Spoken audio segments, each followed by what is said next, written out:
Hi, folks. Hope you're enjoying today. I definitely am. So thank you so much for the steering committee for putting this together.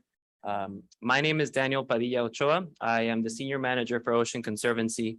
I've been giving the great pleasure to introduce you all to Ocean Conservancy today. We are the nation's oldest marine conservation nonprofit. We've been around for 50 years in Florida for the last 30, really focusing on fisheries and water quality. For the last 4 years, we've been partnering with a lot of you in the local government and local action makers to implement projects that effectuate change on the ground and really make an impact. And hopefully we'll start seeing more and more of that influence in Tallahassee, where as a red state internally, we really need to figure out how to work and advance a lot of the goals that we're all interested in. The initiative that I was talking about right now, where we partner with our local governments and local nonprofits, and a lot of the folks that I see here today, is called Shores Forward, where we've already partnered with the City of Miami Beach. Next up is Pinellas County. After that, the City of Orlando, and hopefully Jacksonville, where I've recently relocated to. And so we're really looking forward to advancing a lot of these goals. And so this is all an introduction, so that if you're interested in partnering or have heard about the projects that we're doing, please let me know, reach out to me. I love getting to know more and more folks in the space. Most recently, we worked on a project with the City of Miami to look at waste management and the stuff that enters our streets, our parks, our waterways before it even becomes marine debris. We have a fantastic group of partners, and this is not an exhaustive list. The list of partners was too large for one slide, but I definitely want to urge you to take a look. And so if you're interested, just take a scan of that QR code. It'll take you to a condensed report. That one will be in English. We also have one in Spanish and in Creole. And that will be online in the next few days. So if you do want to see those copies, let me know. Thank you. Now, it is my pleasure to introduce our next speakers. So both are from the South Florida Water Management District, and the topic will be on water management and resiliency strategies and Biscayne Bay recovery. So first we have Jennifer Reynolds. She is the Director of Ecosystem and Restoration and Capital Projects for the district. Before her current role, Jennifer served as the Deputy Commander for the South Florida Jacksonville District of the Army Corps. Jennifer worked on Everglades restoration with the Corps and also has experience in managing emergency situations and operations and supporting efforts in more than 90 countries worldwide. Some examples of this: she has worked on unique international capital improvement projects, including the Mosul Dam, health clinics, schools, wastewater, energy, and even transportation in the Middle East and Eastern Europe. Her undergraduate degree is in Natural Resources Management from Western Illinois University. She also holds graduate degrees from the Army School of Advanced Military Studies and Strategic Planning and Webster University in Procurement and Acquisitions. We also have Carolina Moran. She is the Resiliency Officer for the district as well. As a background in water resources engineering, she has over 19 years in experience in integrated water resources planning, climate change and resilience, water conservation, water allocation and conflict resolution, urban and regional planning, and public policies, among many, many other skill sets. Has been responsible for several interdisciplinary projects and research, including collaborations with local, state, and federal agencies and international organizations, writing proposals, reports, and technical studies, looking into the effects of the projects that she works on, and is a worldwide recognized as a publicated author. Holds a PhD in civil and environmental engineering, water resources from Colorado State University, a master's degree in environmental and water resources engineering, and a bachelor degree in architecture and urban planning. As an urban planner myself, I very much appreciate that background. And a project management certification, a very culturally diverse professional, fluent in English, Spanish, and Portuguese. Please join me in giving them a warm round of applause as they join the stage.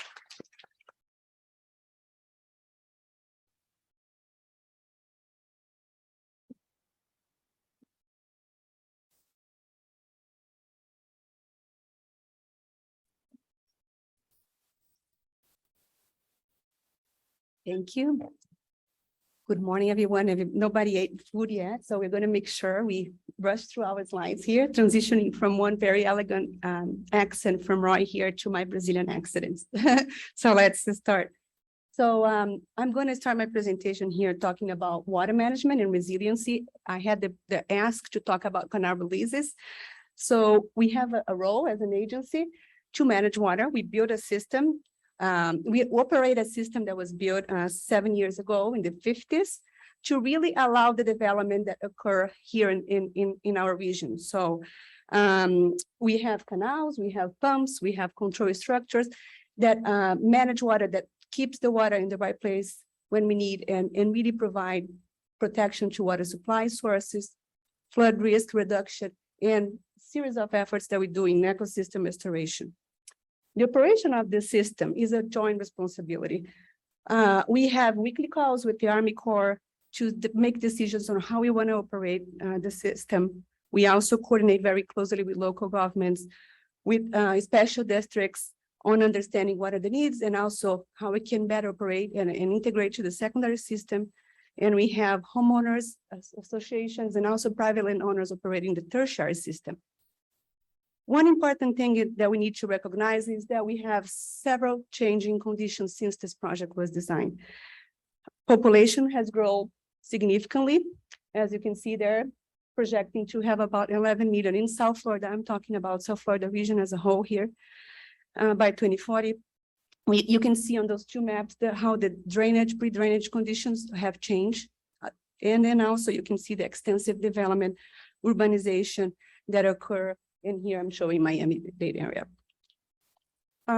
In addition to those changed land conditions and development, we also have those climate patterns that are shifting, that are essential for us, operators of a water management system.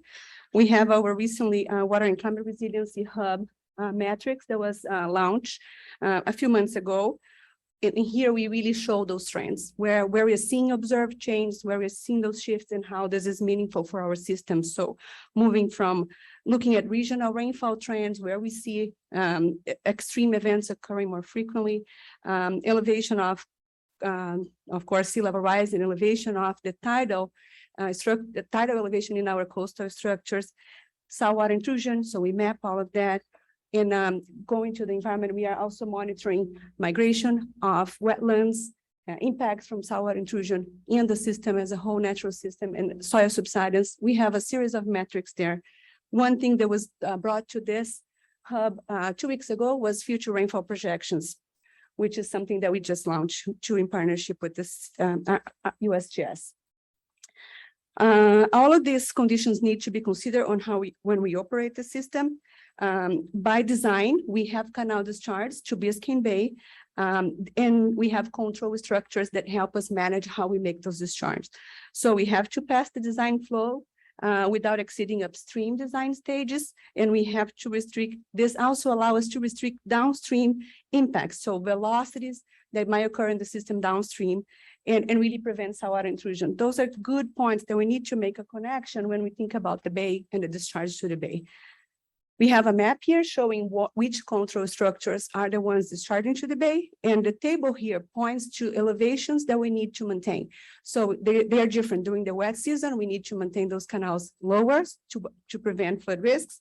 During the dry season, we need to keep them higher to prevent saltwater intrusion and protect water supply sources. We do have limitations in operation already. This is one of our control structures being overtopped by a king tide event 3 years ago. So really showing that a system that was designed 7 years ago, not accounting for sea level rise, is already showing deficiencies in how we can operate and reducing the effectiveness of the system to prevent both, again, flood protection and water supply protection. Another issue that we have on top of those serious conditions is debris. Here we talk about trash. You're going to be surprised by the photos that we have here that we're bringing for you today. So those locations is where we see, and we have been documenting significant accumulation of trash, debris in Miami-Dade County. This is in the map.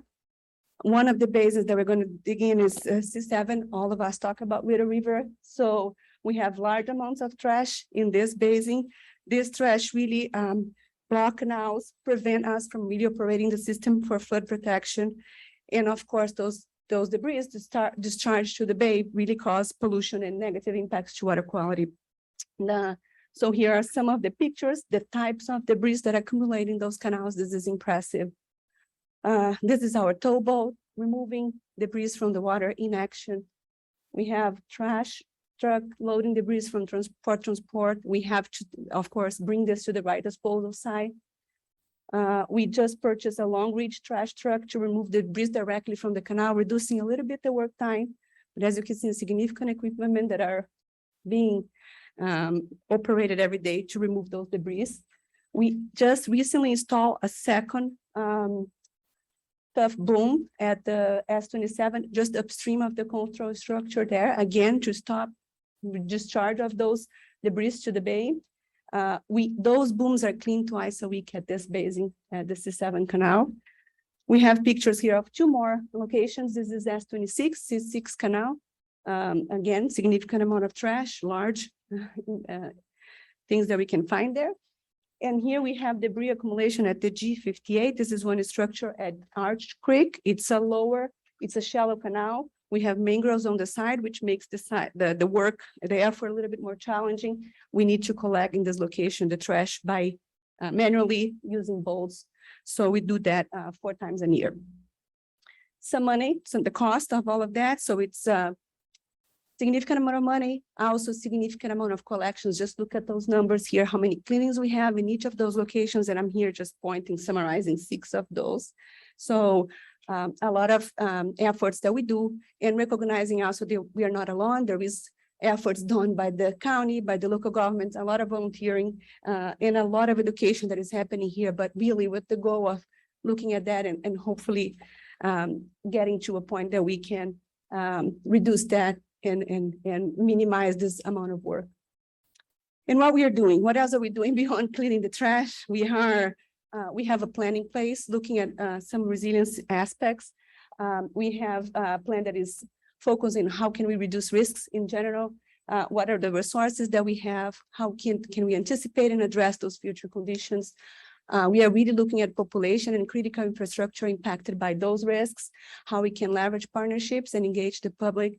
How can we really build on our ongoing restoration efforts, ecosystem restoration efforts that we have, and really focusing a lot on green infrastructure solutions, on how we can bring more innovation, again, aligning with the water quality goals that we also understand are critical for the region.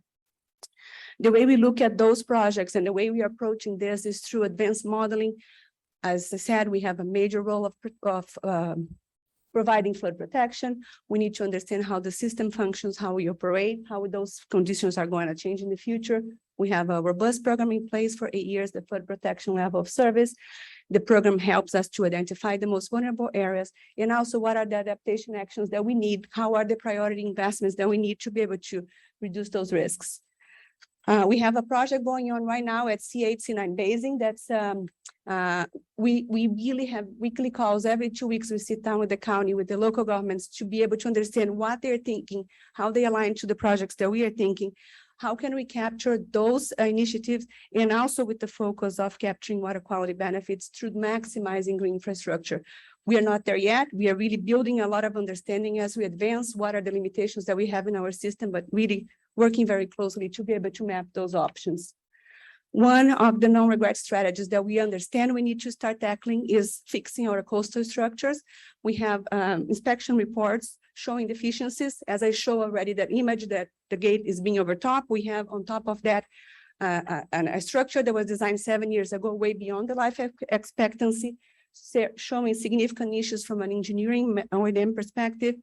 When we look at that, maybe replacing or refurbishing, we have to look at maybe tying in multi-purposes, so tying to higher land, providing perhaps some storm surge protection as well through flood barriers that could be associated with the location of those structures, restoring the discharge capacity that is lost because of those increased sea level rise, increasing not only restoring discharge, but really increasing how we have flexibility in the system to operate this, especially during those critical rain events, tropical storms, adding backup and really redundancy for the system. One of these structures that we are already in design is S27. We have been looking at how we can harden, how we can elevate this structure, some of the components. We are coordinating with the Miami-Dade County and working, pending some funding, their approval for us to advance a request for innovation so we can look at associated water quality projects that we could be bringing to this structure. We need here we understand our projects are a part of the solution. We are working very closely again to understand what everybody else is doing, what are the needs that we have, how can we integrate local, regional, natural, inland, coastal, and all those solutions in order to bring the resilience to our region. Those issues are there. We understand we have challenges, we have opportunities, we have significant knowledge here today. We have everybody really showing how can we engage and understand what are the key things that we have to do in this region. We will take time, it will take money to solve that, but collaboration is the key. We have really the understanding that the solutions will span among all those boundaries, and we have need to be involved with all those organizations. There are significant players here in this room today that we need to be able to talk on a constant basis. We need to bring flexibility to the system. I'm going to bring this again because we need to be able to support both our environment and our community needs, finding the right balance there. And we are committed to address those changing conditions, sea level rise, other climate impacts, collaborate with all those organizations here. Miami-Dade County, this task force, this steering committee, Florida Department of Environmental Protection, and all the partner agencies to restore Biscayne Bay. Thank you.